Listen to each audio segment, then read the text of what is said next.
Me dicen ahorita cuando puedan ver la presentación.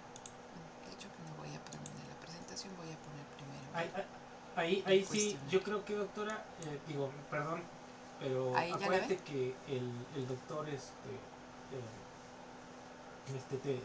¿Sí ven doctor Pichardo, el cuestionario Mendoza 3? Pichardo, Sí, te ahora sí. señaló, Sí, ok, ¿no? bueno, El a ver, problema de nada más Tuporovsky, ¿no? Que le estás dando mucha, una mucha disculpa, estoy importancia. compartiendo aquí el Yo creo estudio que también con mi sí, esposo que sí está es dando el clase, más entonces importante, igual uno y de se los más puede importantes, el concepto de mezclar un poquito aquí sobrecapitalización, que no la está bien voz, ¿no? definido Pero si no se escucha cuando bien tú lo que digo, o sea, no es preciso, pues. me comentan, Entonces sí hay ¿ok? que definirlo bien, Entonces, ¿no? cuando nosotros estamos revisando a Williamson, Sí, platicábamos la última sesión que tuvimos que Coase, no, sí, sí. Williamson, North, Ostrom, Y de hecho todos es ellos forman el parte core, de ¿no? la nueva economía institucional. Y el concepto central en esta nueva economía institucional gira en torno a eh, los costos de transacción y también gira en torno a la definición y al papel de contrato. Entonces, eso es lo que nosotros vamos a estar trabajando, ¿no? El concepto de costos de transacción, contrato y por qué son importantes los contratos. Entonces, contestando un poquito tu pregunta, Verónica, acerca de qué son los costos de transacción. Recuerden, ¿no? Sí. que en la última sesión creo que también lo platicábamos, que los costos de producción son todos aquellos costos que derivan o que surgen del proceso productivo. Ahí te entran también todas estas cuestiones, si quieres, hasta de costos de transporte, ¿no? De lo que tú me estabas comentando. Pero ¿quién se acuerda que platicamos que son los costos de transacción? Coase nos decía, a ver, los costos de transacción los tenemos que ver en una perspectiva amplia. De entrada, para que tú puedas discernir qué es un costo de transacción de un costo de producción, pues el costo de transacción no tiene nada que ver con el proceso productivo. La primera cuestión que nos decía Coase es que el costo de transacción, el primer costo de transacción es, ok, utilizar el mecanismo de mercados genera costo. Recuerden que partimos del planteamiento neoclásico, en el cual nos dicen que el mercado es el mejor mecanismo para que nosotros asignemos los recursos productivos escasos, ¿no? Y que tanto productores como consumidores, la única información que necesitan para tomar decisiones es el precio del bien o servicio que se esté transando, ¿no? Que se esté intercambiando en ese mercado. Entonces, Coase es muy explícito y dice, en ausencia de costos de transacción, las asignaciones que se realizan en el mercado son Pareto eficiente. Entonces, si ustedes recuerdan sus clases de micro, cuando estábamos viendo la eficiencia de Pareto, estamos en el equilibrio.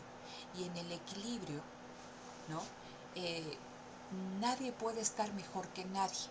Es decir, si hay un cambio o algún desplazamiento en el equilibrio, o el productor o el consumidor están mejor. Pero en equilibrio, ¿no? Hay igualdad de condiciones, es Pareto eficiente. Entonces, Coase dice, en ausencia de costos de transacción, las asignaciones que se logran, ¿no? O que se alcanzan en el mercado, los intercambios son eficientes.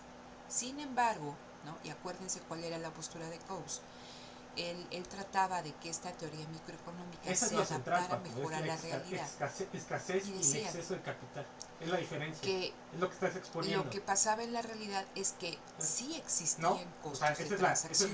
lo duro, Y lo entonces, fuerte, si pues. existen En eso costos tienen de que centrar. transacción, ahorita platicamos nuevamente del concepto de costos de transacción, si existen Sí, pero que costos eso de sea tu transacción, núcleo y ya sobre eso las desarrollas, ¿no? asignaciones que se realizan en el mercado, los intercambios que se realizan en el Me voy a cambiar mercado, de máquina, doctor. pueden Ahorita no los veo. ser eficientes. ¿Hasta aquí vamos bien? Sí, doctora. ¿Sí? Si hay algo que no se Sí, entienda, díganme, sí. ¿no? Entonces, ok, entonces, las asignaciones puede que no sean eficientes. Ahora, ok, la asignación puede que no sea eficiente. Entonces, ¿qué son los costos de transacción? Primero, entonces, si yo quiero intercambiar o quiero comprar un producto, para hacer la asignación más eficiente, pues tengo que conocer el precio, ¿no?, del producto que yo quiero adquirir en los diferentes los diferentes localizaciones, el precio que lo tienen los diferentes productores, ¿no? Platicábamos esta cuestión de la leche, que simplemente comprar un litro de leche, ¿no?, y nosotros tomar del estante una botella de leche implicaba que habíamos probado, o sea, bajo la lógica neoclásica de un consumidor racional y una asignación eficiente que maximice nuestra utilidad, implicaba que nosotros conocíamos las presentaciones de todas las leches, que conocíamos el sabor de todas las leches, que conocíamos todas las marcas que existían, que conocíamos todos los precios en los diferentes supermercados, etc. Y que cuando nosotros íbamos al supermercado y tomábamos una botella de leche de tal marca de presentación de 1 litro, nosotros conocíamos la información y teníamos la capacidad cognitiva, ¿para qué? Para poder procesarla y tomar la decisión, la mejor decisión. Entonces, de entrada, Coase nos dice, conocer los precios relevantes del mercado genera costos, ¿sí? Entonces, eso es un costo de transacción.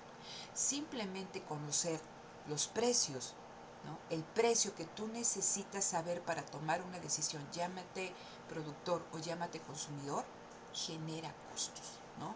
Es un costo que no está vinculado con la producción, es un costo que está vinculado con conocer, ¿no?, el precio que tú necesitas para tomar una decisión, ¿sí? Entonces, conocer los precios relevantes genera costos. Luego entonces, ¿no?, ese es un tipo de costo de transacción. ¿Por qué es un costo de transacción? Y aquí está la clave. Es un costo que está asociado o que deriva del intercambio. Una transacción es un intercambio. ¿Qué se está intercambiando?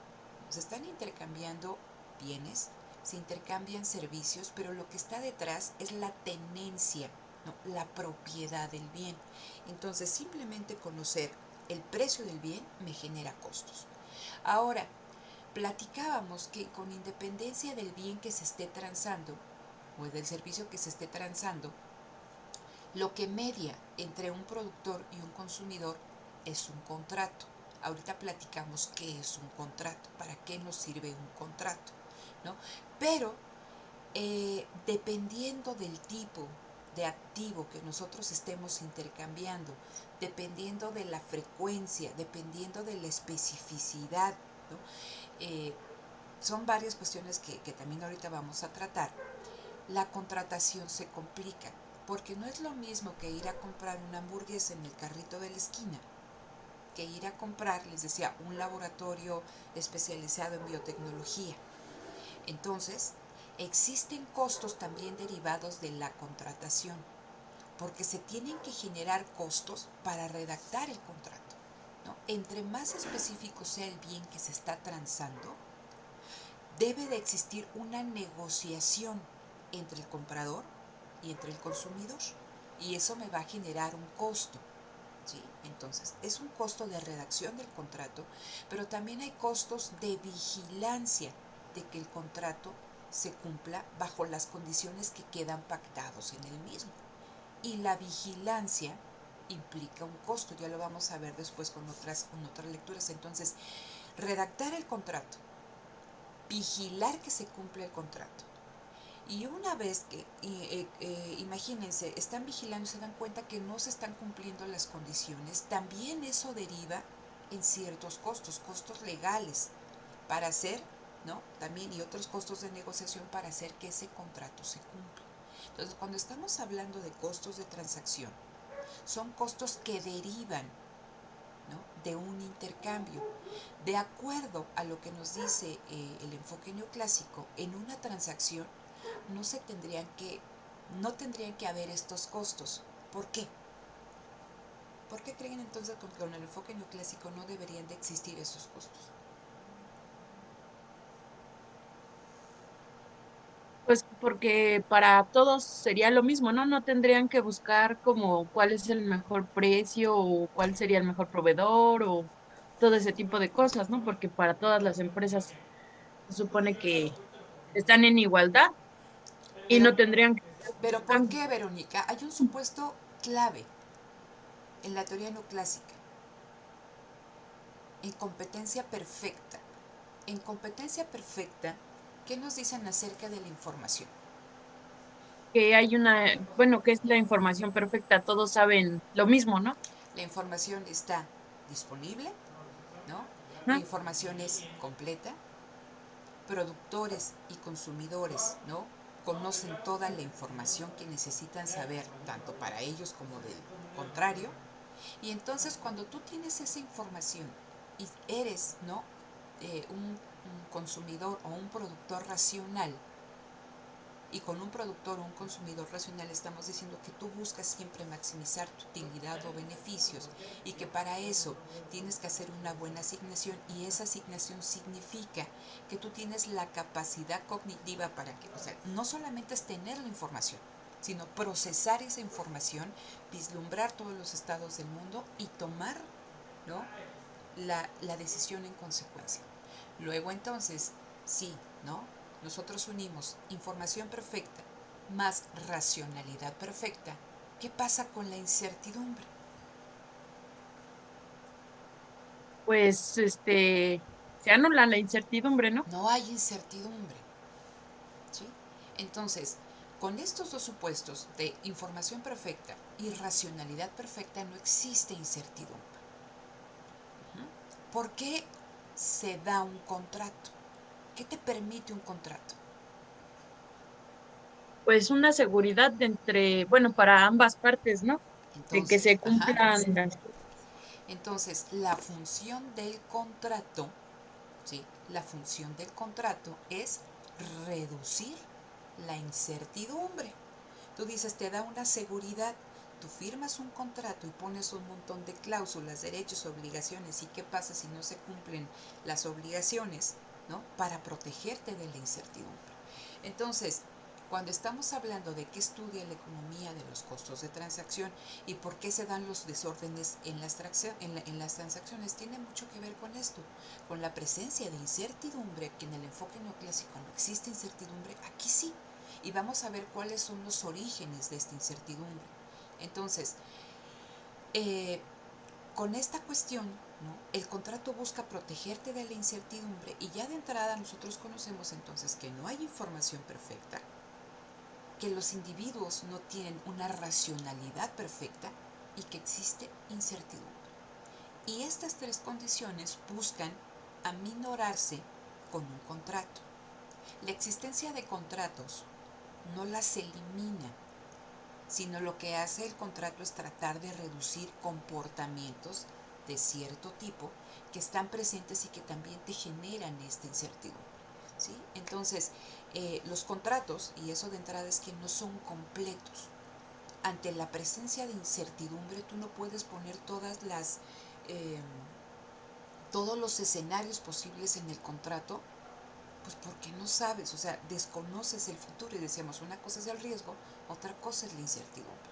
Incertidumbre es ir, ¿no? Vendado, no conoces nada. Y entonces, si no conoces nada, ¿cómo lo plasmas en un documento?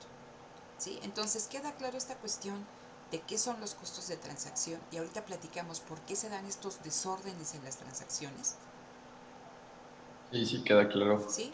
José, Verónica, Sí, sí, ¿sí? pues Sí, entonces, profesora, por ejemplo, sí entran los costos de intercambio, que son los que explico, ¿no? De buscar quién es el mejor y eso que se generan esos De costos. buscar información sí, pero de Ajá, transporte no. ¿Por eso qué? no, ok. Eso no. ¿Sale? Entonces, Eso entra dentro de la de producción. dentro de producción. Ahora fíjate, Sí, entonces aquí son cosas claves que nos preguntan, ¿no? ¿Por qué se dan sí, los desórdenes? Entonces, ¿qué sería una transacción desordenada? Un desorden en la transacción es cuando las transacciones, ¿no? Generan costos de transacción. En términos neoclásicos, una transacción tendría que ser perfecta, porque yo conozco, o sea, yo te conozco, tú me conoces, sé todo lo que necesito conocer de ti para realizar la transacción, tú lo mismo, y entonces, pues todos conocemos todos, no hay incertidumbre, entonces la transacción se realiza de una forma fluida, tranquila, estable. Pero con la presencia de costos de transacción, yo no conozco todo de ti, tú no conoces todo de mí, y entonces existen desórdenes en la transacción. ¿Sí queda claro? Ahorita platicamos qué tipo de desórdenes son estos, pero sí queda claro esta cuestión, ¿por qué se habla de un desorden en la transacción? Sí. ¿Sí? Norma, Flavia. Sí, sí, profesora. Ok, entonces, bueno, dejo de compartirles. Bueno, aquí ya lo dejé de compartir, voy con la presentación. Y, ok.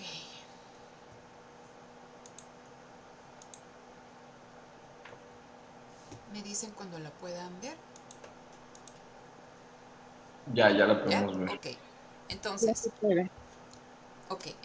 en esta presentación, y se me fue, si ustedes tienen ahí el cuestionario 3, hay algún concepto que no quede explicado, me dicen, ¿no? Entonces, en esta presentación, conceptos claves son los supuestos conductistas, ¿no? Los atributos de las transacciones, lo que ya me preguntaba su compañera acerca de transformación fundamental, diferenciarla de la transformación intertemporal, y las distintas formas de contratación y las distintas formas de gobernación. Algo que les queda a veces un poquito difícil de entender es qué voy a entender por gobernación. ¿Sí? Entonces ahorita lo platicamos.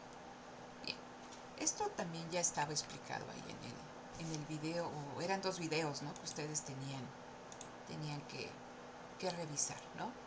Entonces, vean, cuando estamos hablando del contrato y de una transacción, y es la economía de los costos de transacción, la nueva economía institucional, dicen, bueno, ¿qué es una institución?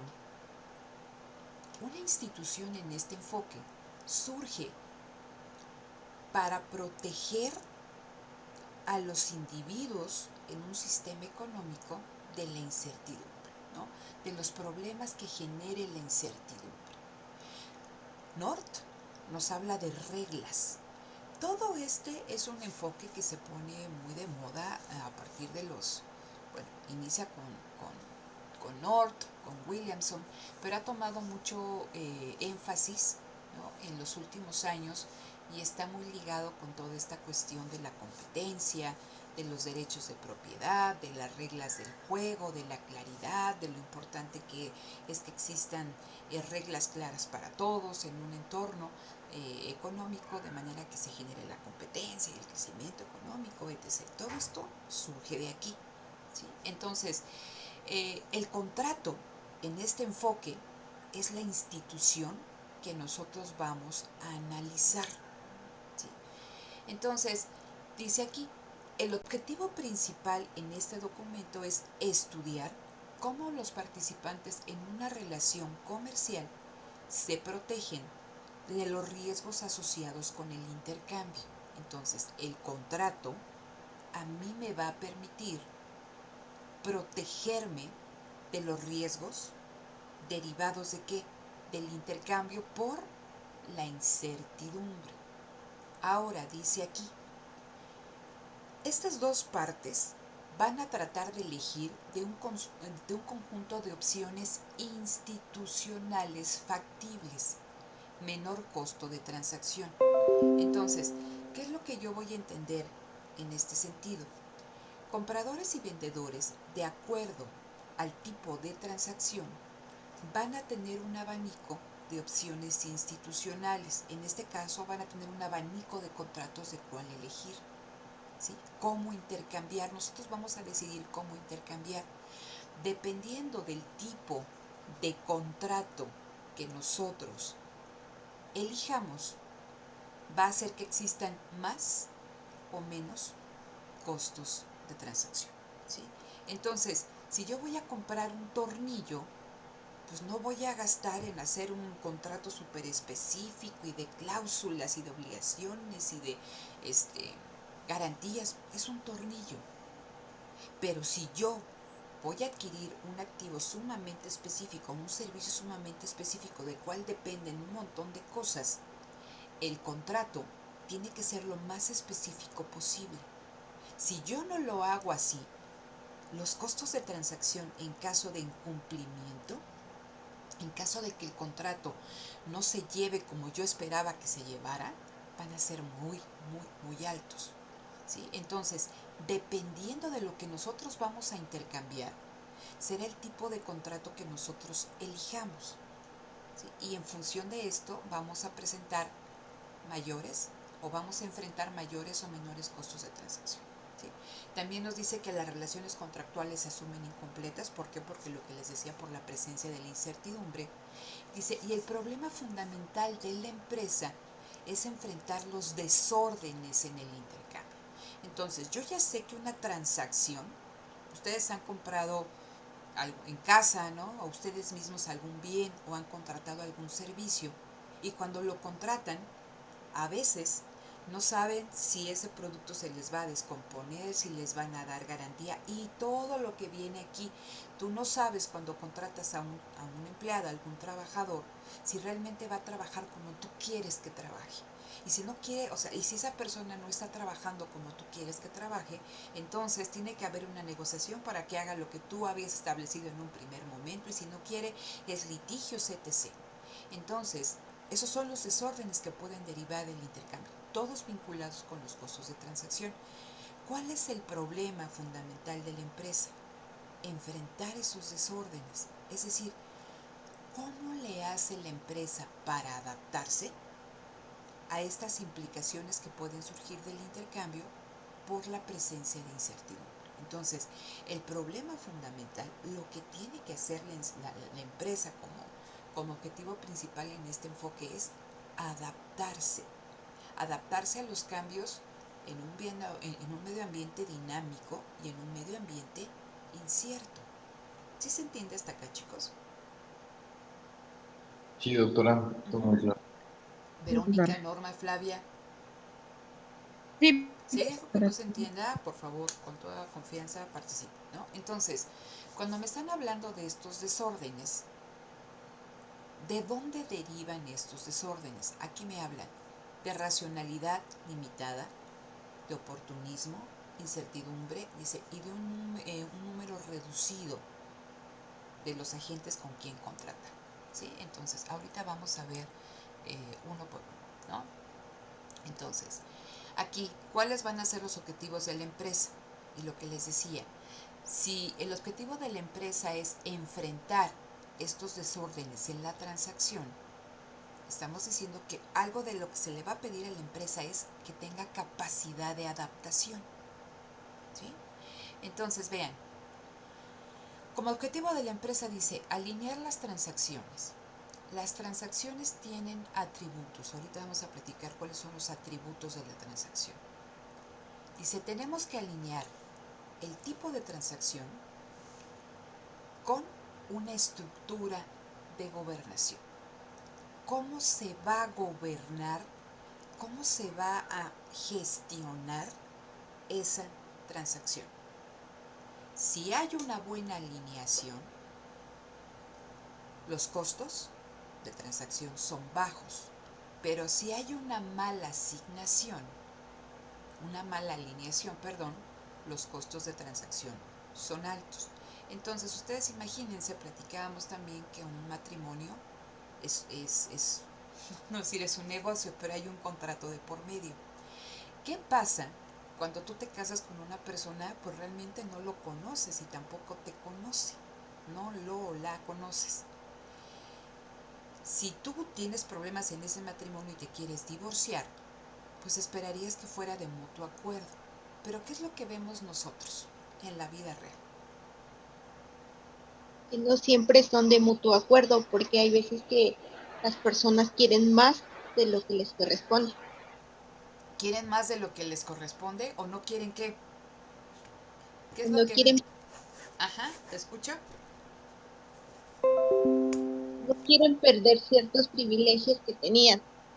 No quieren perder ciertos privilegios que perdían y qué pasa también con toda esta cuestión cuando tienen hijos. ¿Qué pasa?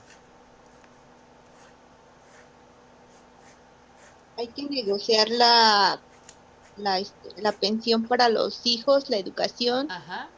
¿Y qué es lo más normal? Hay así como que nos sentamos a negociar bien padre tú y yo aquí con un cafecito de por medio y pues nos ponemos ahí, o sea, llegamos a un acuerdo.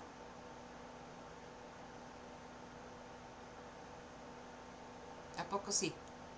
No, por lo general nunca se llega a a un acuerdo así al momento, sino siempre se tienen se generan costos porque ya sea el hombre o la mujer quieren más Y se pelean.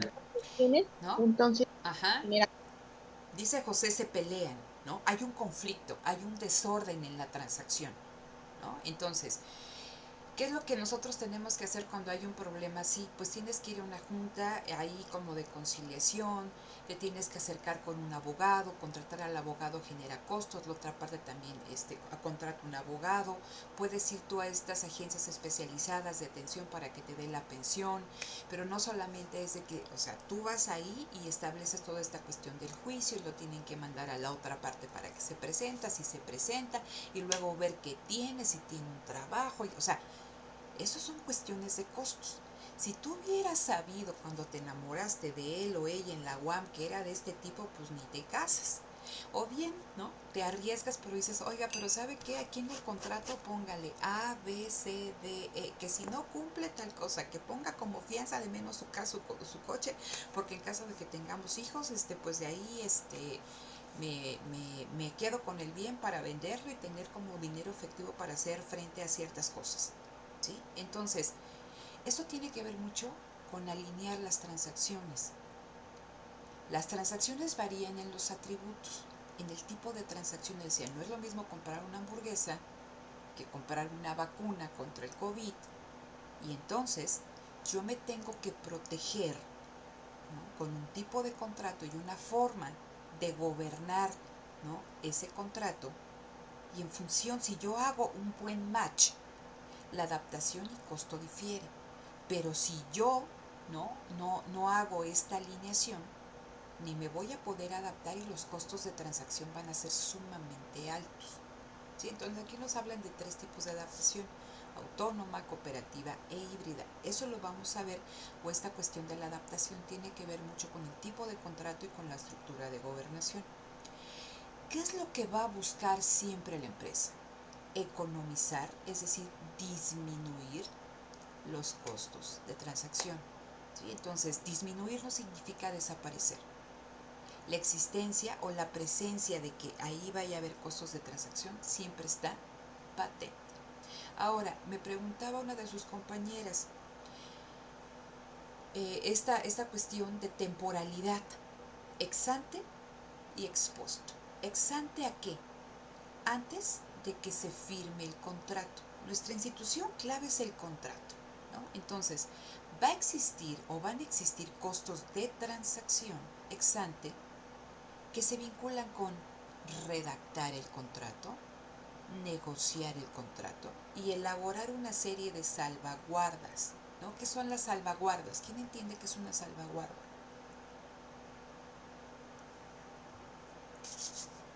Son cláusulas, ¿no? Las cláusulas, ¿no? Y si no cumples esto, y si no entregas esto, ¿no? Y tal porcentaje o sea, son todas aquellas cuestiones de que tratamos de que, ¿cuál es el objetivo de esa cláusula? A ver, yo les digo entonces, si no llegan aquí a clase, 10 minutos, en 10 minutos, 10% menos en su calificación.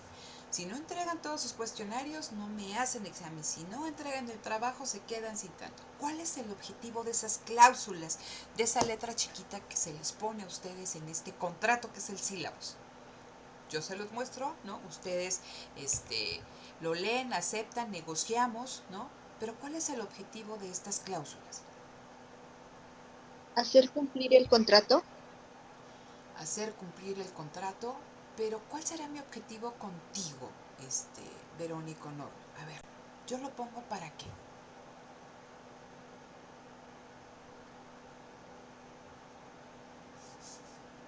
Pues ver, para ajá. protegerse, ¿no? De manera como más específica. Más o menos. ¿Tienen auto? Ah, No, Ajá. Ok. ¿Han ido con alguien o han tomado el segundo piso de periférico? Sí, Sí, ¿no? Entonces, ¿qué pasa cuando están estas cámaras ahí que te toman la foto ahí a lo largo de periférico? Bueno, en periférico creo que acá también abajo, pero las he visto más en el segundo piso. ¿Qué pasa? ¿Han visto cuál es el comportamiento de los automovilistas cuando van cerca de la cámara? Disminuye la velocidad. Disminuyen la velocidad y ya que pasaron, pues le vuelven a meter y vean la cámara y le vuelven a bajar la velocidad. Ya no sabemos dónde están las cámaras y si tú vas manejando ya sabes dónde, ya empiezas a ver que se paran y dices, ahí hay cámara. Ok. ¿Por qué están las cámaras? ¿La cámara es algún sistema de vigilancia? Sí, Sí. ¿Por qué te tienen que vigilar? ¿Qué sabe, en este caso, el gobierno de la Ciudad de México o el gobierno del Estado de México de vialidad? ¿Qué sabe? Todos vemos que ahí, a lo largo de todo periférico, hay estos anuncios que dicen velocidad máxima. ¿Pero por qué nos ponen una cámara? para cerciorarse que cumplamos el límite de velocidad. ¿Y por qué se tienen que cerciorar? ¿Saben que qué? Que hay personas que no cumplen. Que hay personas que no cumplen. Uh-huh. Entonces, las cámaras son un sistema de vigilancia porque existe incertidumbre respecto a que las personas, ¿no?, realmente cumplan o manejen al máximo de velocidad que está permitido. Saben que algunas personas no lo van a hacer así. Entonces, poner esas cámaras genera costos. Es un costo de vigilar un comportamiento de cierto tipo. ¿Y qué pasa si nos toman la foto? Es una multa que se debe de pagar. Una multa que se tiene que pagar. Entonces, cuando te llega la multa que dices, híjole, ¿no? Pues voy a tratar de qué, de seguir haciendo eso o no, No, de reducir ese comportamiento. de reducir o de evitarlo, ¿no? Entonces, cuando estamos hablando de estas cuestiones de un sistema de vigilancia y de estas letras chiquitas y de esta cámara que en caso de que te tomen tienes que pagar una multa, lo que tratan de hacer estas cláusulas, estas salvaguardas, es desincentivar un determinado tipo de comportamiento, un comportamiento que no tiene que ser, ¿sí? Por eso les comentaba en esta primera diapositiva, tenemos que ver cuáles son los supuestos conductistas o conductuales, ¿sí? Este enfoque teórico nos va a decir que las personas, la conducta de las personas se caracteriza por ciertas cosas y dependiendo cómo se comporte un individuo, sea productor o consumidor, van a existir más o menos costos de transacción. Entonces, las salvaguardas están para eso, para reducir, ¿no?, ciertos comportamientos o para darte a ti el incentivo de no hacer ciertas cosas. Recuerden que es un incentivo, ¿sí? Un incentivo, a ver, entonces, Flavia, saca 10 en todo el trimestre, te compro un coche, ¿no? Es el incentivo para que tú hagas algo. Pero también existen incentivos para que dejemos de hacer ciertas cosas, ¿no? Entonces, en este caso, las salvaguardas tratan, ¿no?, de minimizar cierto tipo de comportamientos. Y esos comportamientos, estos supuestos conductuales, también son la base, ¿no?, para que exista más o menos incertidumbre y con ello más o menos costos de transacción. ¿Vamos bien hasta acá? Profesora, Dime. Sí, entonces esto de la institucionalidad es el principio del Estado, ¿no? O sea, por eso se crea el Estado, para que no tengamos comportamientos que no son adecuados para la convivencia. Bueno, si tú ves esta cuestión de la creación del Estado, eh, se dice que inicia con un estado naturaleza. Imagínate el típico de Robinson Crusoe, ¿no?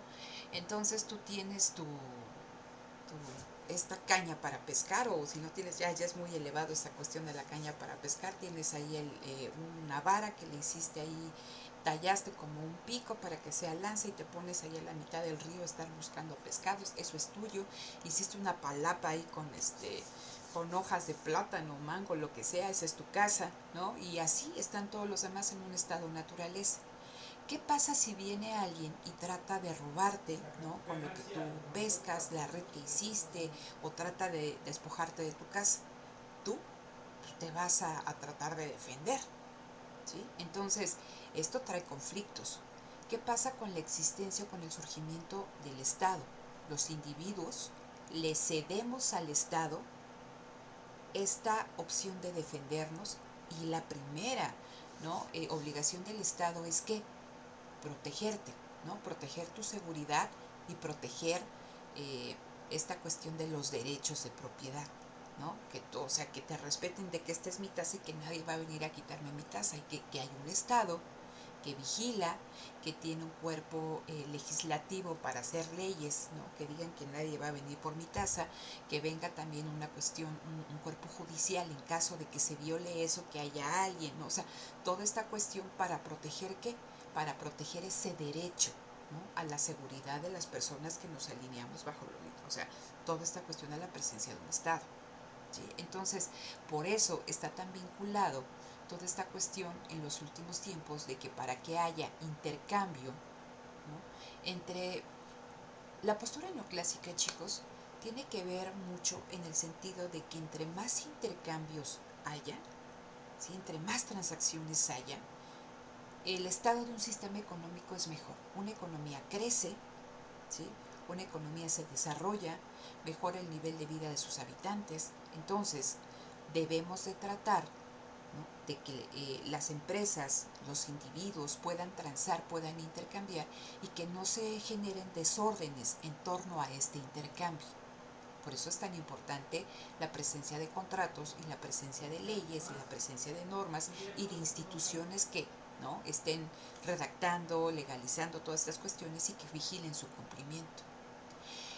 Para la teoría neoclásica, las empresas grandototas, ¿no? Verticalmente integradas, al suprimir al mercado también suprimen las transacciones. Entonces recuerden por qué estamos hablando que existen este tipo de empresas, porque el entorno es incierto y porque tratan de reducir los costos de transacción.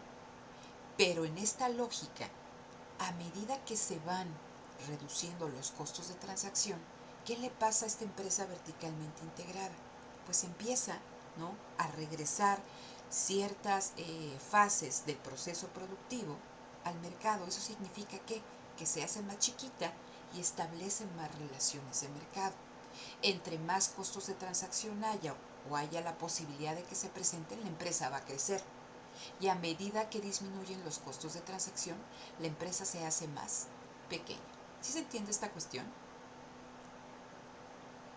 ¿Sí? Entiendo. Entonces, entre las condiciones en un sistema económico se acerquen más a la competencia perfecta, pues en teoría desaparecen estas empresas grandototas, y entonces vamos a hablar de que los intercambios son entre empresas especializadas. Entre más factible sea que se presenten costos de transacción, las empresas se integran para reducir estos costos de transacción, y por lo tanto disminuyen las transacciones que esta empresa haga en el mercado, porque ahora estas transacciones se realizan dentro de la empresa, ¿sí? Entonces, cuando estamos hablando del costo de transacción, hay costos ex ante por la redacción, la negociación y la elaboración de salvaguardas. No es lo mismo, le decía, que se case Pepito y Chuchita, que se case Angelina Jolie y Brad Pitt. La fortuna que tienen, lo que pueden hacer durante el matrimonio, y se tienen que poner a negociar, ¿no? Y a elaborar todas estas cláusulas en caso de que terminen en divorcio. ¿Quién se queda con los hijos? ¿Quién se queda con las propiedades? ¿Quién se queda con los...? O sea, ahí es diferente a que se case Chucho, Pedro y Juan. Pues, ¿qué repartes? ¿No? Entonces, son costos de transacción ex ante, pero también hay costos de transacción ex post. Ya firmé el contrato, ¿no? Ya lo redactamos, ya negociamos, ya ambas partes ya firmaron el contrato. Ahora, ¿qué pasa? Hay que vigilar que el contrato se cumpla, ¿sí? Y si ese contrato no se cumple, es decir, hay una mala adaptación, entonces aquí se derivan costos por disputas legales, ¿no? Por negociar, por tratar de asegurar que se cumplan los compromisos. Y por eso dice una institución de apoyo del contrato. Entonces, si yo compro algo y no me están respetando la garantía ni los términos del mismo, pues voy y me acerco a Profeco, ¿sí? ¿Por qué? Porque es una institución que está apoyando al consumidor en caso de que se vea afectado, ¿no? La transacción por incumplimiento de la otra parte, en este caso de la parte vendedora. ¿Qué pasa en el caso de que nos hagan algún fraude bancario? Pues dices, híjole, o bien, no tanto de un fraude, sino que un banco no te esté este, respetando las condiciones del contrato, ¿no? Cuando tú te hiciste cliente de este banco, pues vamos con la Conducef. Entonces, los costos de transacción, pero todo eso tiene que ver de la transacción, ¿sí? Entonces, hay costos ex ante, ¿no? Previos a la redacción del contrato. La misma redacción del contrato es un costo ex ante y después están los costos de vigilancia, los costos de asegurar compromisos y todos los costos legales derivados de una mala adaptación en el contrato. ¿Queda claro esta cuestión de diferencia ex ante, ex post? Sí, doctora. ¿Sí? ¿Alguien, quién me dijo que no le entendía eso? ¿Fue Flavia o fue Verónica? No recuerdo. Bueno, yo le pregunté si los costos de lo del intercambio entraban en eso, pero sí, ya me quedó claro eso. ¿Sí? Ok. Sí, Entonces, gracias. vamos a empezar con esta cuestión de los supuestos conductistas, ¿no? ¿Qué genera incertidumbre? Ok, lo primero que nosotros tenemos que aceptar es que la racionalidad no es perfecta, sino que los agentes que transan, los agentes que intercambian, tienen una racionalidad limitada. Es decir, los individuos no tenemos o no hemos desarrollado las capacidades de nuestro cerebro al 100% y tenemos capacidades cognitivas limitadas. Entonces, puede estar toda la información del mundo disponible, pero yo no tengo la capacidad para poder conocer toda esa información y procesarla y tomar la decisión, ¿no? Que maximice mi utilidad. Entonces, a pesar de, ¿no? Aún con la presencia de una información completa, los individuos tienen racionalidad limitada y esa racionalidad limitada los puede hacer que tomen malas decisiones y por lo tanto que realicen una asignación eh, subóptima, ¿no? Que no sea eficiente. Entonces puede haber toda la información, pero yo me puedo equivocar. ¿Por qué? Porque existe racionalidad limitada. Segunda cuestión que puede hacer, y todo esto está vinculado con la presencia de la incertidumbre. La racionalidad limitada genera incertidumbre. Racionalidad perfecta, no hay incertidumbre. ¿Sí? Ahora, cuando yo conozco todo del de enfrente y él conoce de mí, pues ahí decíamos que no hay incertidumbre y nadie se puede aprovechar de nadie porque conocemos todo lo que necesitamos conocer de la contraparte. Pero ¿qué sucede cuando no conocemos, ¿no? ¿Cómo se va a comportar la persona con la que estamos intercambiando, con la que estamos negociando? Ahí puede haber incertidumbre porque existe algo que se conoce como oportunismo, ¿no? Y aquí nos dice, ¿qué es el oportunismo? Dice, es la búsqueda del interés propio con dolo. ¿Qué significa esta cuestión? Que yo me voy a tratar de aprovechar de la contraparte porque hay algo que él no sabe de mí. Entonces yo puedo tratar de vender un auto y lo pinto y está precioso el auto, pero yo sé que está mal de la máquina y si el otro apenas sabe ahí de autos, pues me lo puede comprar, pero yo me estoy aprovechando de él. ¿Sí? Entonces, pero si el otro conociera absolutamente todo del auto, ahí no hay oportunismo, porque el precio, ¿no? Que se estableciera en la compraventa del auto tendría que ver, a ver, tu auto está en estas condiciones, tal, tal, tal, y está mal de la máquina. O pasa mucho, ¿no? Que también cuando tú vendes un auto que vas con alguien y que le cambie el kilometraje, ¿a poco no? Entonces, eso es que es actuar con oportunismo. Y entonces yo compro un auto, se ve bien bonito por fuera, tal, tal, y me dice que tiene 20,000 kilómetros, pues el precio va a ser más alto. ¿sí? El que yo tenga que pagar, pero si ese auto tiene 100,000 kilómetros, pero está arreglado, pues yo como lo sé. Entonces aquí hay oportunismo. Contratamos y el auto a los 2 meses se me descompone porque ya tenía 100,000 kilómetros en lugar de 20,000 y aquí vienen costos de transacción. Entonces yo tengo que hacer que quien me lo vendió, que se haga frente para esta cuestión de que el auto no venía en óptimas condiciones, si quiere, si no quiere, si tiene, si lo encuentro, ¿sí? Esos son desórdenes en la transacción.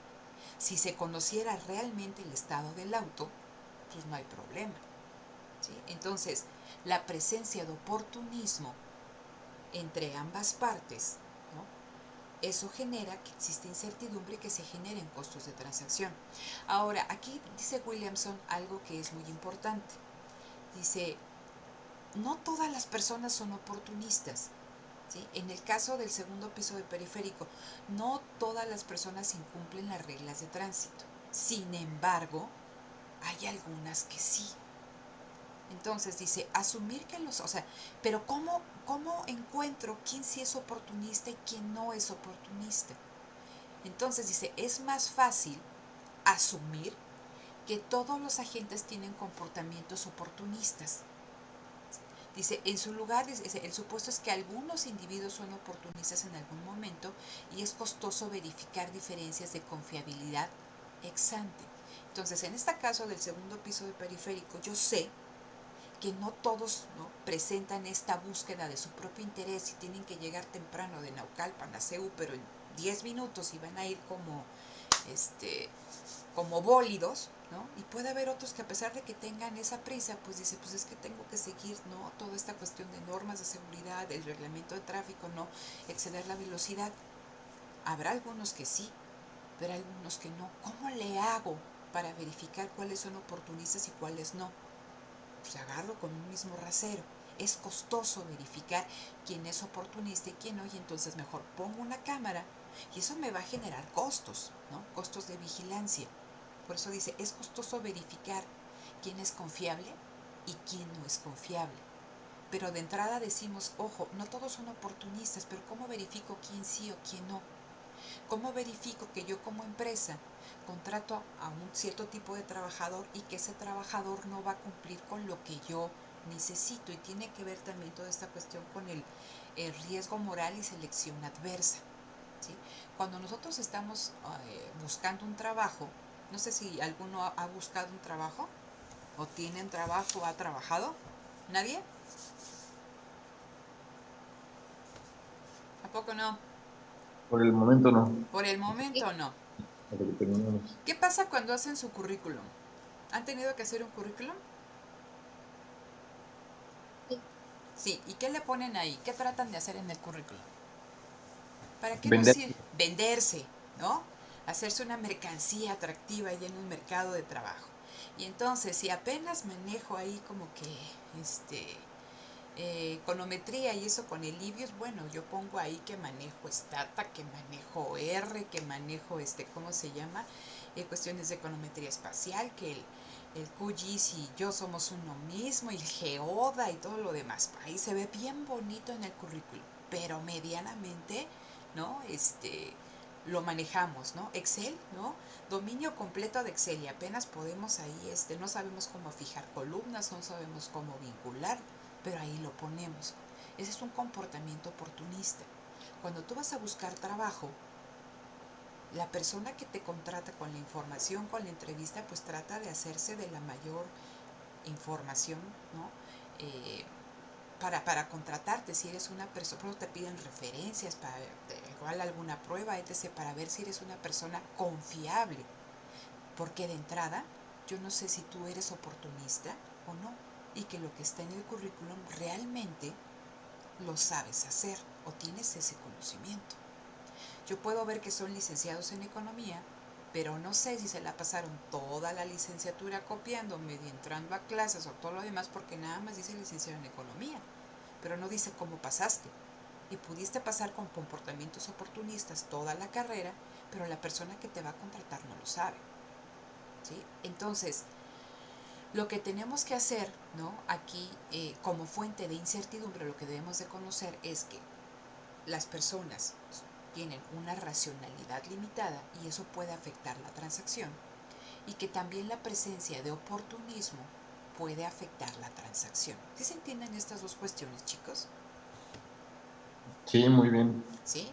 Entonces, eh, hay una cuestión que dicen que cuál es el auto más rápido. ¿Cuál es el auto más rápido que ustedes conocen?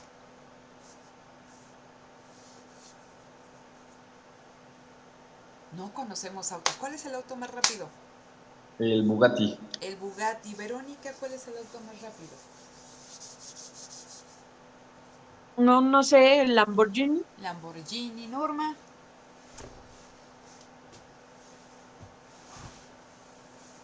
Igual no conozco mucho de auto. Ajá. Igual que Vero, el Lamborghini. Lamborghini. ¿Y Flavia? No, pues tampoco ni Nadie idea. sabe de autos, Tampoco. hijas de mi vida. Ok. A ver, el auto más rápido es el ajeno. ¿Por qué el auto más rápido es el ajeno, chicos? ¿Por qué? ¿Qué pasa cuando es tu auto?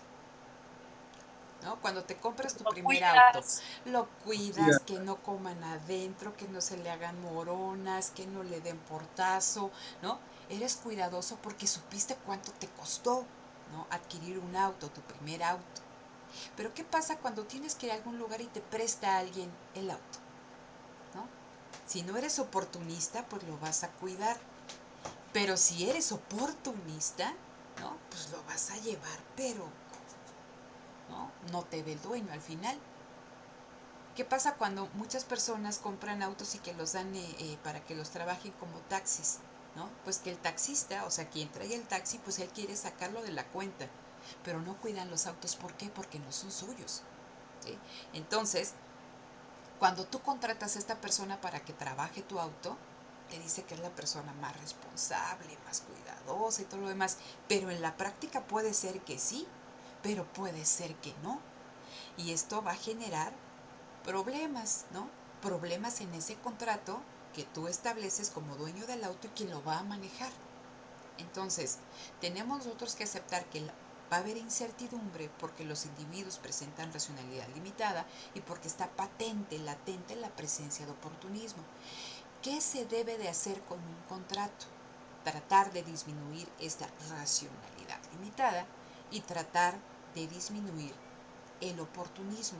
¿Y cómo se trata de disminuir ese oportunismo? Pues con las salvaguardas, con estas letras chiquitas que desincentiven comportamientos oportunistas. Entonces yo tengo esta máquina ahí que toma fotos, esta cámara, y entonces trata de desincentivar, ¿no? Un comportamiento oportunista de los automovilistas de exceder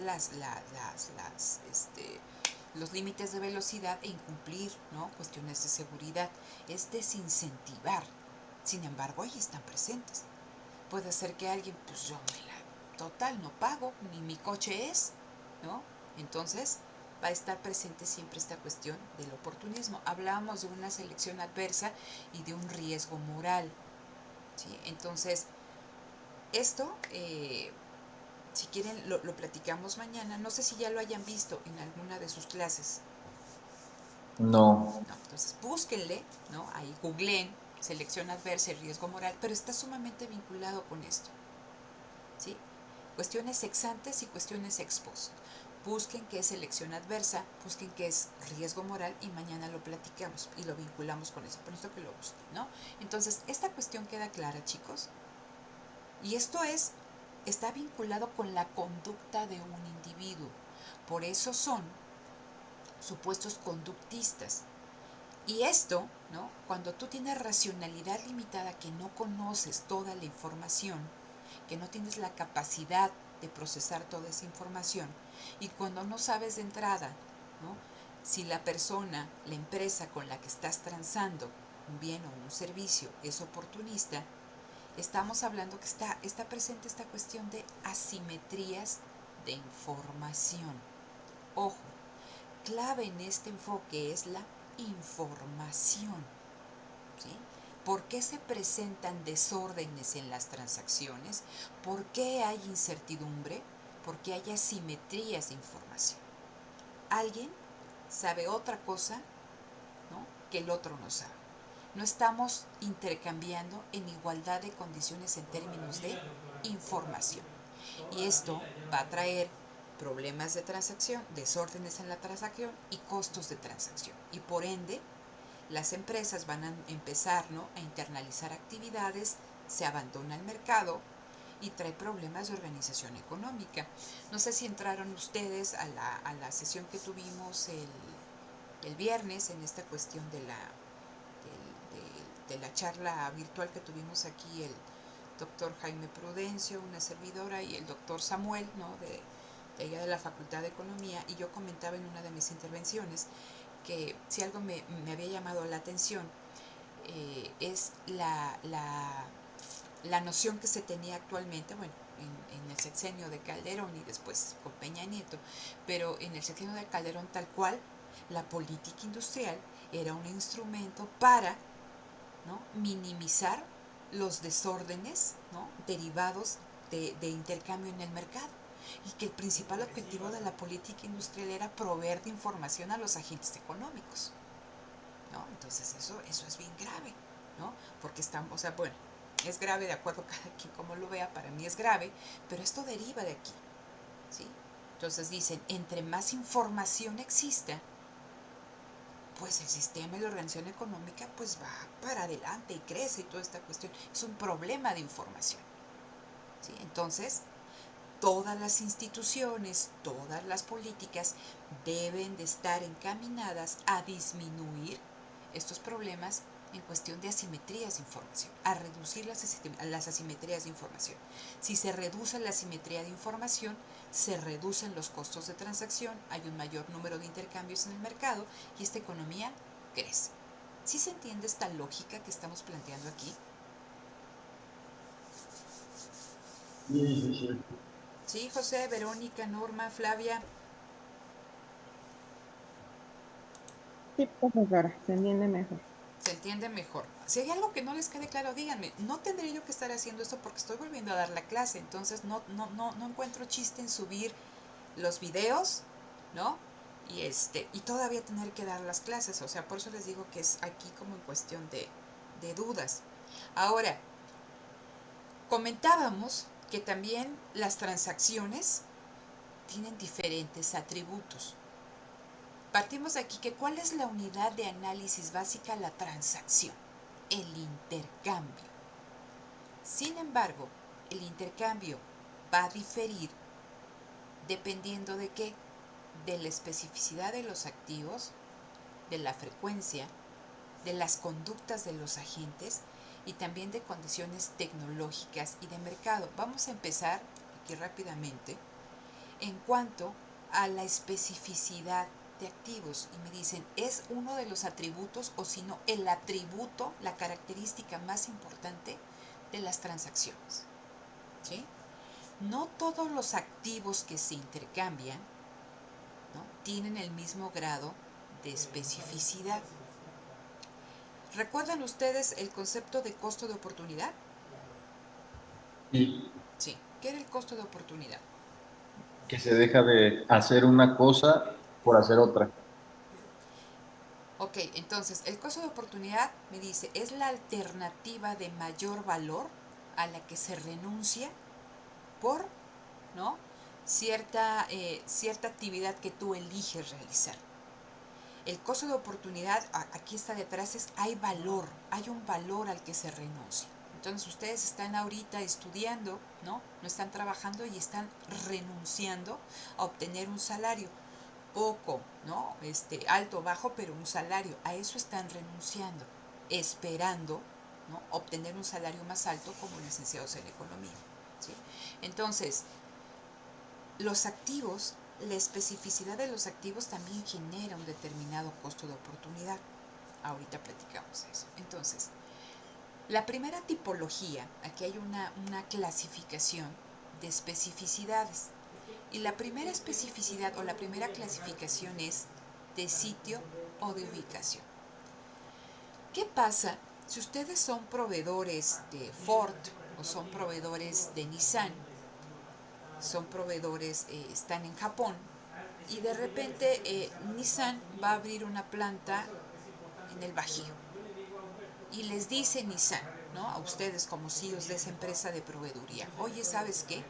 Yo necesito que te vayas a México, que me realices esta parte en específica, ¿no? Que me proveas de esta parte en específica del auto, pero como es es central en el proceso productivo, necesito que te vayas y te establezcas al lado, para que bajo cualquier cosa nosotros podemos discutir, ¿no? Sobre el diseño, sobre la adaptación de lo que tú me estás produciendo. Entonces, yo me voy primero, pero necesito que tú, ¿no? A la par, rentes todo un espacio en este distrito industrial, o sino que busques una ubicación aquí, que también pues inviertas en la maquinaria, en los trabajadores y todo lo demás. Pero necesito que sí o sí te vayas. ¿Ustedes qué hacen? Ah, sí, nos vamos. ¿Qué tiene que venir? Porque significa que de Japón tienes que abrir una planta aquí en el Bajío mexicano e instalarte al lado de Nissan. ¿Qué le implica, ¿no? ¿O qué les implica a ustedes como CEOs de esa empresa de proveeduría venir a México? Me implicaría costos, porque si yo me quiero venir a establecer a México, tengo que asegurar que la empresa que me está señalando que quiere mis productos en este sitio, me compre, porque si me dice, ah, sí, sí te compro, pero ya estando una vez establecida, me dice, no, pues porque encontré, ya no te compro porque encontré un proveedor que me sale más económico. Entonces me va a generar costos. Entonces yo tengo que establecer un contrato con la empresa que me está diciendo que me venga a ubicar aquí, para que así no tenga yo pérdidas. Ok, fíjense, entonces, con toda esta cuestión de la proveeduría de los autos, los autos cambian mucho en cuestión de diseño, ¿no?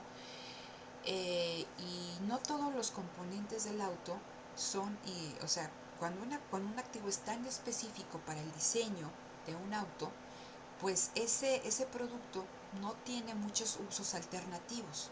¿Sí? Entonces, imagínense entonces esta empresa que se viene desde Japón, pues tiene que hacer inversiones en crear la planta, en contratar trabajadores, en comprar la maquinaria, etc., que están vinculados con esta producción.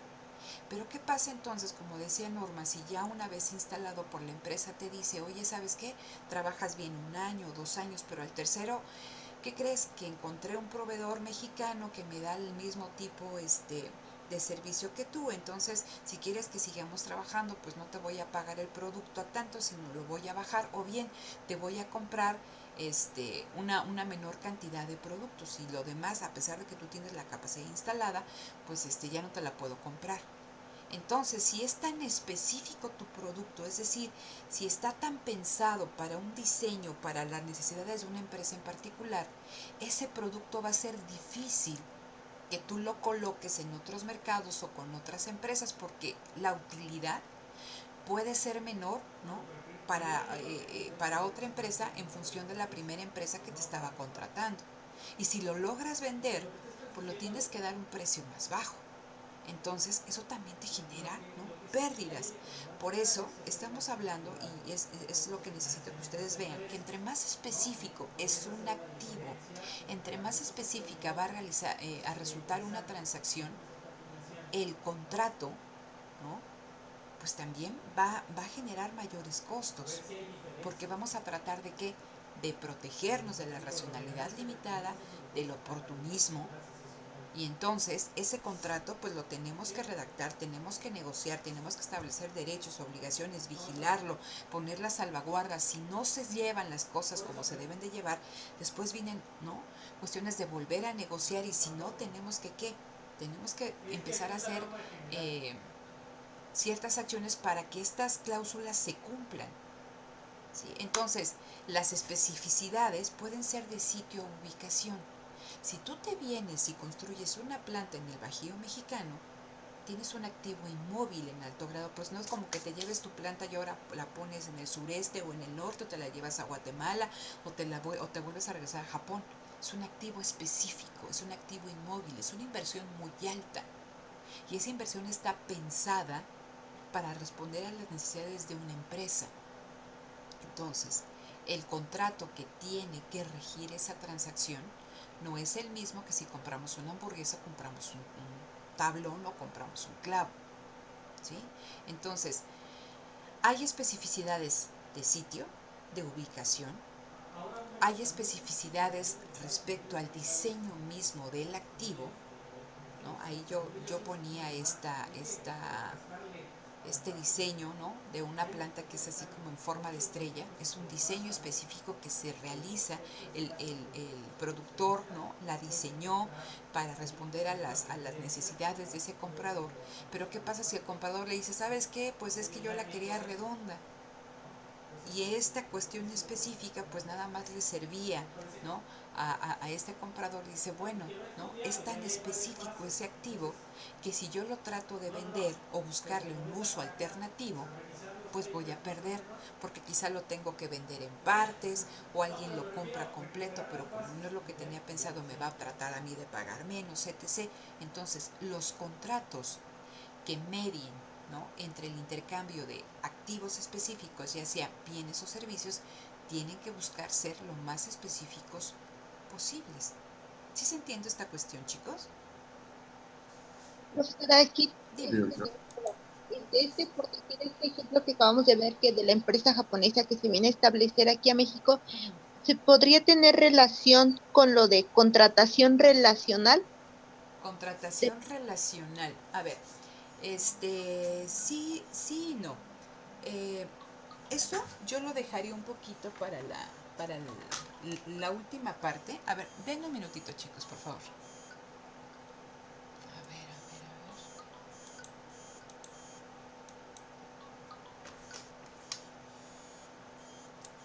Bueno,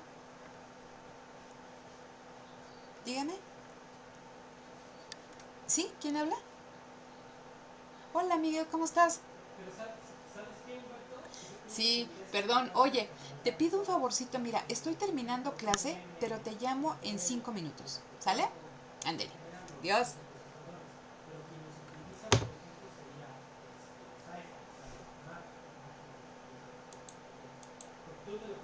Ok, perdón, es que me estaba hablando aquí el coordinador de la licenciatura, entonces por eso tenía yo que contestar. De lo que me preguntabas, Norma, de estas cuestiones relacionales, a mí me gustaría vincularlo más con la última parte de la exposición del tema, porque nos habla del tipo de gobernación, ¿no? Y del tipo de contrato. Entonces, como que para no confundirlos de entrada, sí se tiene que ver esta cuestión, porque estamos hablando que cómo se gobierna esa relación. Estamos hablando que cuando es un activo específico, no sé si se acuerdan que en el documento venía de que los números se reducen. ¿Qué significa esto? Que cuando yo voy a comprar un clavo o cuando voy a comprar una hamburguesa, pues hay un montón de personas, hay un montón de establecimientos que venden clavos o hamburguesas. Pero cuando yo quiero comprar un activo como este, ¿cuántas empresas en el mundo creen que puedan diseñar y producir y establecer todo eso dentro de una empresa, dentro de una planta? ¿Miles? ¿Millones? Muy pocas, unas miles. Quizá miles, quizá cientos, quizá 20. Véanlo en el caso de la vacuna. ¿Cuántas empresas, ¿no? ¿Cuántos grupos de investigación tenemos en torno al trabajo de desarrollar la vacuna? Está AstraZeneca, están las de China, están las de Rusia, ¿no? En Cuba, pero no pasamos de 20, de 30. ¿Por qué? Porque es un activo específico, pero en demasía. Estamos hablando de una vacuna para una patología, para una enfermedad, con características, híjole, bien complicadas, que requieren de grupos de investigación muy fuertes, y esos grupos de investigación tan fuertes pues solamente los tienen ciertos países y no pululan, no salen de las alcantarillas. El activo es específico, ¿sí? Entonces, aquí los números se reducen. Pasamos de poder contratar con un montón de empresas a poder contratar con 20, con 30 en todo el mundo. Y eso tiene que ver con qué? Con la especificidad del activo. Entonces, respecto a tu pregunta, Norma, ¿no? Cuando yo establezco una relación con una empresa que me dé ciertos servicios de proveeduría en cuanto a activos específicos, se establecen relaciones bilaterales. Yo les comentaba que cuando yo estaba trabajando, era esta empresa cartonera y tenía como 5 o 6, no, miento, como 5 empresas del mismo tipo que la mía. Entonces, ¿no? ¿Por qué? Porque no todos trabajaban eso y ni lo hacían con la misma calidad. Pero eso tiene que ver con cuestiones de estructuras de gobernación. Simplemente para que lo tengan ahorita en mente y si quieren mañana platicamos un poquito más de esto, ¿no? Pero esa es otra cuestión, ¿no? Entonces aquí nada más estoy hablando de la especificidad del activo. Entre más específico sea el activo, más mayor oportunidad de que se presente incertidumbre y por lo tanto se tiene que buscar de tipos de contratos y estructuras de gobernación que nos permitan reducir la incertidumbre y reducir con ello los costos de transacción. Entonces, chicos, hasta aquí dejo esta sesión. El día de mañana continuamos con esto, pero sí necesito encontrar nuevas formas de estar trabajando con ustedes, porque les digo, entonces yo no veo ningún caso de que esté en 2 videos de prácticamente 3 horas y que tenga que venir aquí a